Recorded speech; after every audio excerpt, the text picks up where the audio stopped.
Hey everyone, welcome to the Sideline Projects blog. We have our guest here, Eduardo Zaragoza.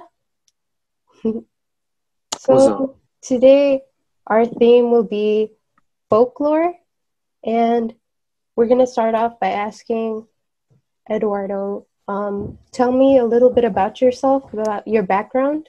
I originally was born in Jalisco, in a small town called Poncitlan, but then I came here when I was, dude, I don't remember.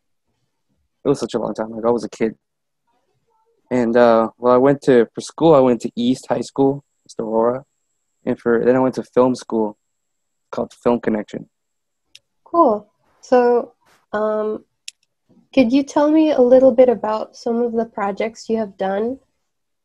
Some of the projects I've done, I've done a lot of mostly music and photography, and for film, it's just me going to really cool places and voice over what I'm thinking at the time. So I noticed on your Instagram, you post some of the pictures that you have taken, and on YouTube, you have some really cool videos. I wanted to talk about a specific one, Hmm. like Emoción de la Vida, Hmm. because a lot of them are really, really poetic. And this one in specific, I wanted to know where it was taken because it looks totally different from here. Yeah. So I forgot what the video was about. Don't even remember. Made this a long time ago. But that was in Ecuador. I went to go visit some friends that I made when I traveled to Yellowstone. So after Yellowstone, I was like, yeah, I'm going to Ecuador. And I was around the city, and then my friend took me in the centro y todo eso, and like I just started recording, and I just felt so much emotion there, just because like it's something different. Because I've been in Mexico, a lot of places in the United States, and Ecuador just felt different. I Mhm. guess because I never explored Latin America, so I was feeling a lot of emotions. And then when I recorded my voice, I just started talking about why I like to feel free with my emotions. Like I'm just not all bottled up. Learn out the hard way. I have to be bottled up all the time. So aside from having videos and photography, is there anything else you do? Besides video and photography, I'm in a band. It's like kind of like, I guess, punk rock, which is nice. I like to get my message out there. That's really cool. You've performed in local areas, right? Yeah, I performed mostly local areas around Illinois, and the farthest I've ever performed was Arizona.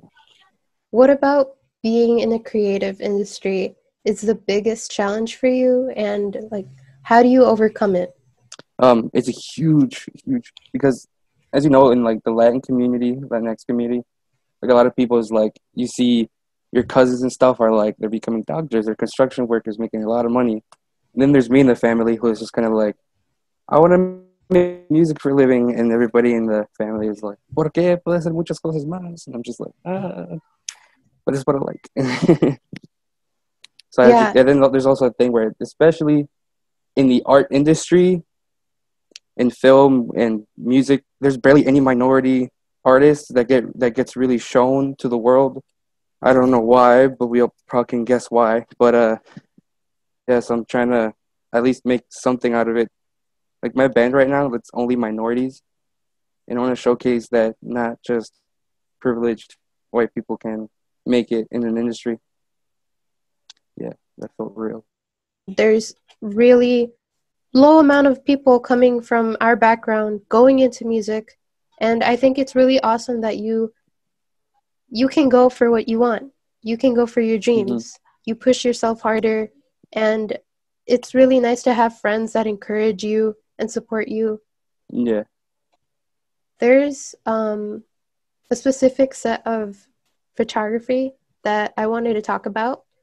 La Llorona pictures that you recently took. Hmm. So, what was your inspiration behind those pictures?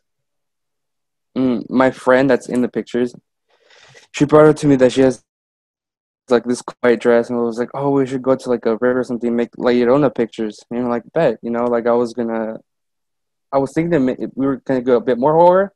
Then I thought like, well, yeah, La Llorona isn't this scary person is this beautiful, sad woman who killed her kids. And so like I wanted to make her kind of and then she brought like little moths on her hair. So we were trying to make her look beautiful and like in a river because she's trying to find kids. And that's a story we all grew up, listening to. Like I remember in Mexico once, like we heard "Ay mis hijos" in the middle of the night, and I was like, "Whoa, what is going on?" I don't know. I feel like that story is like the best Latinx story because you hear it all over Latin America, like different versions of her. And I guess my version was a Mexican American in the rivers here, looking for her kids, which I thought it was pretty cool. Yeah, I know there's a couple of songs Hmm. about La Llorona and her story. Are there any other folklore stories you may want to mention or even work with at some point? It is a good question. I mean, Dia de los Muertos. It's not really folklore. I mean, is it? It's culture. I believe in it because I do the. Oh my god, the altar. I do the altar like every year. It's nice, and I'm probably gonna do something with that. I That's probably my next target is Dia de los Muertos, just because I don't know, it's beautiful, and ever since Coco came out, it just became a big thing here in the United States. And I want to show more than what Disney showed. Disney showed a pretty good lot, but like instead of a white director making Coco, I want to be like the culture making at least short films or photography about Dia de los Muertos. Yeah, that's really cool. I think Dia de Yeah, los Muertos is part of folklore. I read yeah, a Chicano folklore book, and it was part yeah. of that. There's so much to it that, yeah, like you said, Coco doesn't grasp. It's good. It's a good movie. I cried. It's better in Spanish. Who's ever watching? It's better in Spanish. Oh yeah. But yeah. I mean, yeah. I guess it's folklore. Do you have any music you might go into folklore with? Spanish or folklore? I guess this could be folklore, just because like corridos. Hmm. They're basically stories. Like Chelino Sanchez made stories about people who have died and stuff like that. Hmm. And I made for an album that we're making. We basically made a corrido punk song, and like it talks about a story of a Chicano Valiente, which is like a kid who overcomes. Hopefully, it's not too much information. My band gets mad at me, but like about a kid who overcomes the like ICE agents who tried to kill them. So I'm trying to make it into like a story, like I guess like folklore, like this Chicano Valiente went on forwards and went to go defeat the white people that were trying to kill them at the border, and I don't know. I guess that's technically folklore because it's not a true story. It's just a story that I feel like I wanted to make.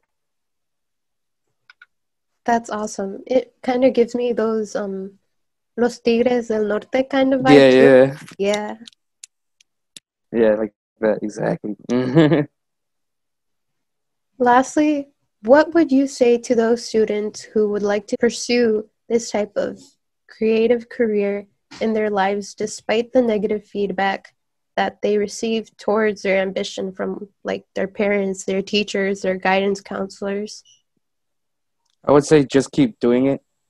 Like for me, for example, when I was a senior, everybody was going to try to become a doctor, try to become an architect, or all these like big things. And there was me trying to go to film school. I got ridiculed by my counselors. It was like, "Oh, don't go to art school. You probably can never find a job." But like, and a lot of people are gonna stop you. Like even your parents. Like my dad is not that bad. My mom though, it's like she tells me, "Make money first. You got to do this first before you do anything else." Like when I went to Ecuador, I had no sorts of money, like nothing, and I just went. Decided to make a video there, and it got a little bit of hype on Instagram. And over the time, I just keep growing and growing, and that's how they're like. If someone wants to start in this creative field, is just don't stop. Just keep doing what you want to do, even though people tell you to. If you come from a minority base, you have to work 10 times harder to be heard. And if you love what you're doing, it's just you just keep going with it. Like it doesn't matter about the money. It doesn't matter about what kind of clout you're gonna get. It's all about what you love, and if you don't stick to it, well, there's gonna be no hope for whatever creative thing you're doing. And I would just say, if someone tells you no, do something better, well, for you, being creative is better. So might as well just do you and try to hit a home run because yeah, I don't know what else to say except just I know it sounds cliche. It's like, oh, follow your dreams, but it's more than that. Especially you come from a minority type of surroundings. Like when you come from minority surroundings, I know, and there's a lot of people now, especially with younger people who want to be more creative because we've seen a lot. We've seen a lot of things going on with the world more than old people, and these younger people are looking at us like what is going on, and it's I think it's our job to let them know what's right and what's wrong. And if you want to be creative, if you want to show them creativity, do that. It's just whatever you feel like doing, and don't let anybody stop you. Yeah, I agree with I feel you. like I was rambling. That's it's okay. I thought it was really nice. Um, Thanks. I think that you're so right. Our Latinx community should be more aware of how much potential they have Yeah, to bring to the table, and they should always follow their dreams no matter who or what tells them to not do it. exactly. Together, things shine like you're shining. Mhm. Exactly. Am I? It's just the window.